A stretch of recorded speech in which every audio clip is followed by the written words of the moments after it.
भक्ति तो सदैव मुक्ति का मार्ग थी और सदैव रहेगी। मुक्ति? मुक्ति शब्द जहां भी आया अर्थात पराधीनता। मेरा प्रश्न आपसे यह है कि मुक्ति की आवश्यकता ही क्यों है? किस लिए? क्यों पराधीनता? ये अवश्य पराधीनता है, किंतु अपने कर्मों की पराधीनता, अपनी आसक्ति और अपनी अनंत इच्छाओं की पराधीनता।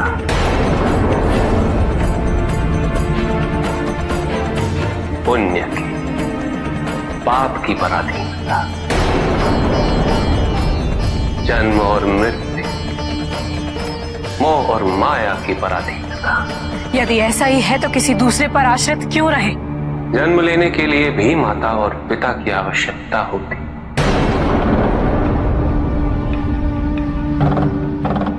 प्रश्न ये नहीं है कि हम आश्रित क्यों हैं।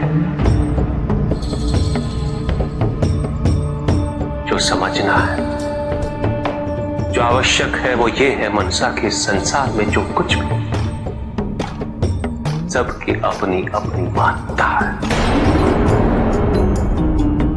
और उन सभी के समन्वय से संसार निरंतर चलता जा रहा है, विकसित हो रहा है। मनसा, यदि तुम इस समन्वय को स्वीकार करना चाहो तो अवश्य कर सकते।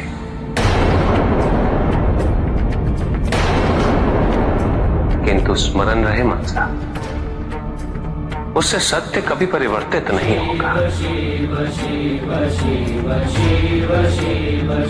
क्योंकि सत्य तो शाश्वत है।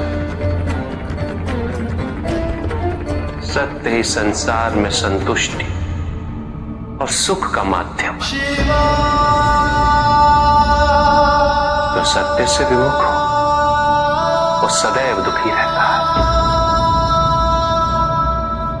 जिसने भ्रम का मार्ग अपना है वो आजीवन ढूंढता रहता है। किंतु विडंबना यही है मनसा कि उसे ये ज्ञात ही नहीं कि वो ढूंढ क्या रहा है। सत्य तो यही है मनसा कि तुम एक दैव्य अंश हो,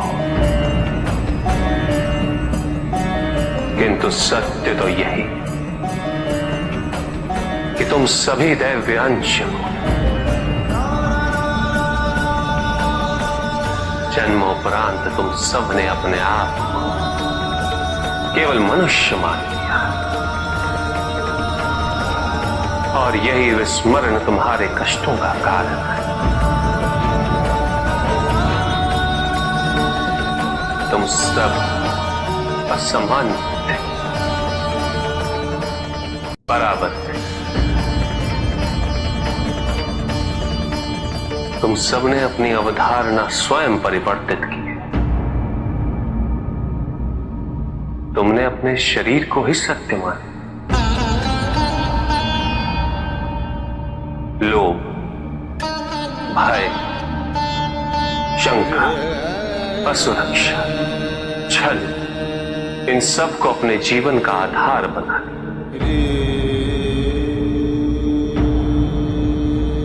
किंतु भक्ति में परिवर्तन क्यों?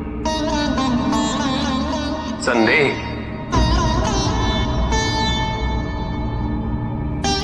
क्योंकि तुम्हारी भक्ति सदैव कुछ ना कुछ पाने की लालसा पे आधारित रहती है।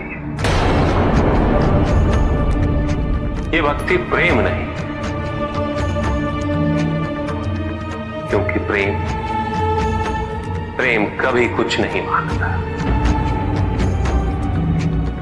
केवल देता है बिना किसी प्रतिबंध के।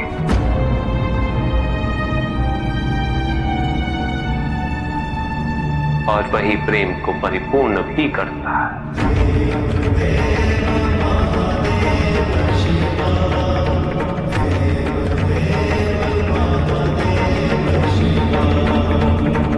देवत्व को आरोपित नहीं किया जा सकता मनसा।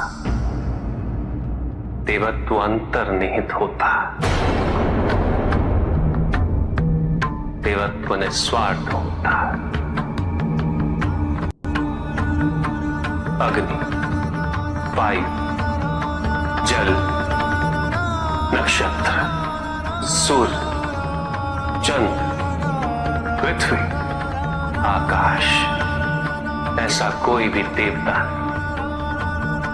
जो केवल अपने लिए, अपनी उन्नति के लिए जीवित हो। उनकी महत्ता भी यही है कि वो दूसरों के कल्याण के लिए अपनी अपनी भूमिका निभाते रहते हैं। इंद्र, अग्नि, काम, ये सभी देवता हैं उस प्रमाण के कि स्वार्थी होने के पश्चात प्रत्येक देवता का नाश अवश्य होता है, उनका पतन अवश्य होता है।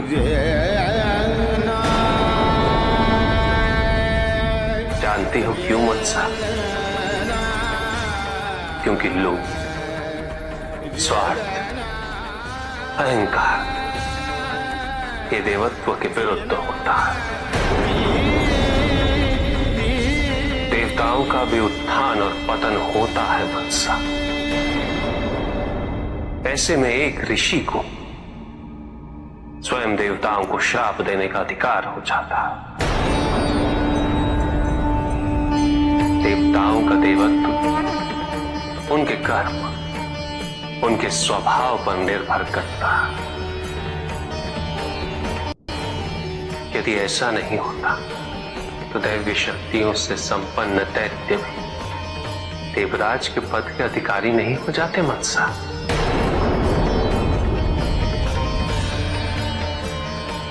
प्रहलाद, बलि,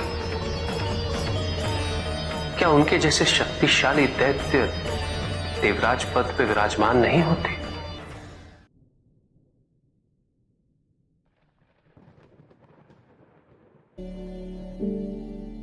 भक्ति तो सदैव मुक्ति का मार्ग थी और सदैव रहेगी।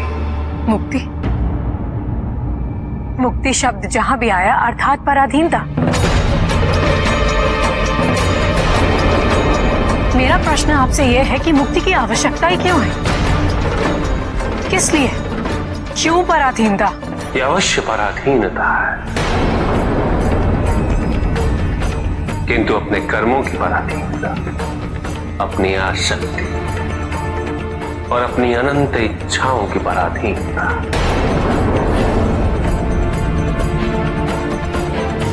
पुण्य की, पाप की पराधीनता,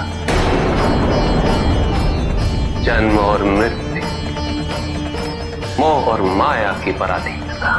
यदि ऐसा ही है तो किसी दूसरे पर आश्रित क्यों रहे? जन्म लेने के लिए भी माता और पिता की आवश्यकता होती।